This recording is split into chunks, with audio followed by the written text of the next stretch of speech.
And since the war broke out nearly 3 months ago, 15 American service members have been killed and more than 500 injured. As WESH News' Greg Fox tells us, you could feel the weight of concerns about the war at Memorial Day ceremonies across Central Florida today.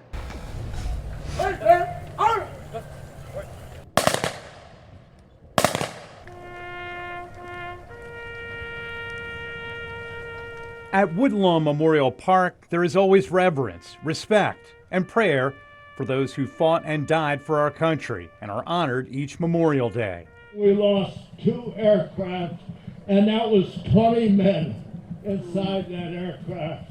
Few have earned the respect of those who have survived foreign wars more than 103-year-old retired Chief Master Sergeant Melvin Jenner.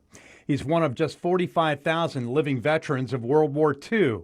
He's also among the 500,000 surviving veterans of the Korean War and 6 million plus veterans of Vietnam. I also had a chance to talk with some veterans, some of them not quite so old, some of them in conflicts dating back to the 50s, to get their thoughts on the war in Iran and where they expect that to end up.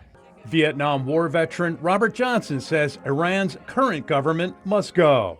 It's very important because you can't have a country like Iran who was sworn to destroy the American civilization have nuclear weapons. We can't do it. Retired Army Green Beret Calvin Wimbish served in the Middle East and says there can be no peace agreement with Iran holding a single nuclear weapon. They've been fighting against us and killing our Americans for over 47 years. It's time enough is enough.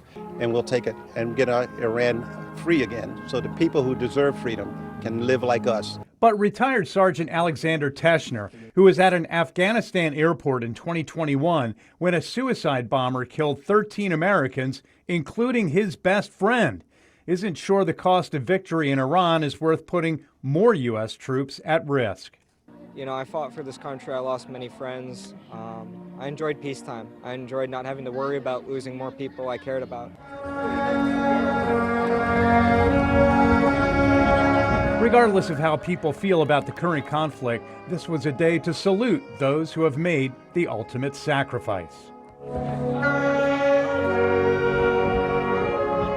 Covering Orange County, Greg Fox, WESH 2 News.